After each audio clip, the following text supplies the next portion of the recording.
Pemirsa, belakangan ini jagat media sosial viral dengan perilaku flexing seseorang yang memposting atau memamerkan sesuatu di media sosial.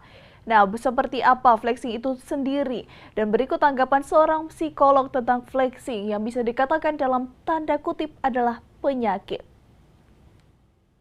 Saya ingin tekankan supaya ditekankan kepada kita, kepada bawahan kita. Jangan pamer kekuasaan, jangan pamer kekayaan, bagi sampai dipajang-pajang di IG, di media sosial itu sebuah, kalau aparat birokrasi ya sangat tidak pantas. Dan itulah singgungan Presiden Republik Indonesia Joko Widodo kepada para pejabat negara yang sering memamerkan sesuatu di media sosial. Namun, seperti apa perilaku flexing tersebut? Istilah flexing biasanya digunakan dalam konteks sosial media dan merujuk pada tindakan memamerkan kekayaan atau status sosial seseorang dengan tujuan untuk menunjukkan keunggulan atau prestasi mereka. Flexing dapat dilakukan dengan memposting foto atau video yang menampilkan barang-barang mewah seperti mobil mewah, perhiasan atau pakaian desainer, atau dengan membagikan pengalaman yang dianggap cukup eksklusif seperti liburan di tempat-tempat mewah atau menghadiri acara VIP. Menurut seorang psikolog presisi B, flexing adalah sebuah perilaku yang menular yang dapat berdampak pada hilangnya rasa empati dan simpati. Iya, terkait dengan flexing, dari sisi psikologinya ada beberapa penelitian, yaitu di beberapa jurnal internasional, terutama saya sudah membaca terkait dengan jurnal internasional yang diteliti di Amerika Serikat terkait flexing ini. Jadi beberapa psikolog mengatakan dari hasil penelitian ini, dampaknya ada 3. Yang pertama, hilangnya rasa empati dan simpati.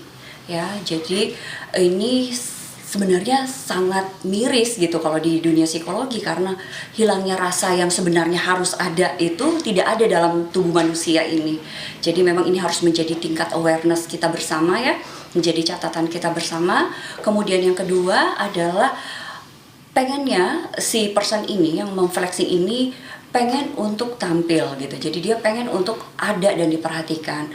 Nah, hal ini juga menjadi salah satu catatan bahwa tidak harus seperti itu gitu, karena core dari manusia itu sendiri adalah bagaimana si manusia ini berperan, yaitu seorang perempuan dia berperan seperti apa, perempuan dewasa, seorang laki-laki dewasa dia berperan seperti apa, dan seorang anak dia harusnya berperan seperti apa.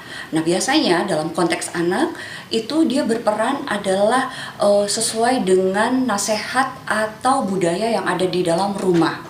Ya, apapun gitu kondisinya, ini saya harus tekankan juga karena tidak semua kondisinya harmonis, unharmonis pun itu juga harus terjadi. Kenapa? Jadi misalnya dalam kondisi unharmonis, kalau harmonis sudah ketahuan satu rumah. Namun kalau dalam kondisi unharmonis, misalnya papanya itu berperan sebagai seorang papa yang baik, memberikan kasih sayang, perhatian, dan memberikan fasilitas. Nah, mamanya berperan sebagai mama yang baik, yaitu memberikan nasihat dan juga tidak lupa memberikan doa seumur hidupnya gitu ya. Jadi tidak hanya itu, perilaku flexing adalah toksik bagi diri sendiri ataupun keluarga. Untuk itu, ada perlu menghindari perilaku flexing dengan fokus pada tujuan dan prestasi Anda. Hindari membandingkan diri dengan orang lain atau jangan merespon negatif bagi para si perilaku flexing. Eka Putra melaporkan untuk Kawan Wa TV.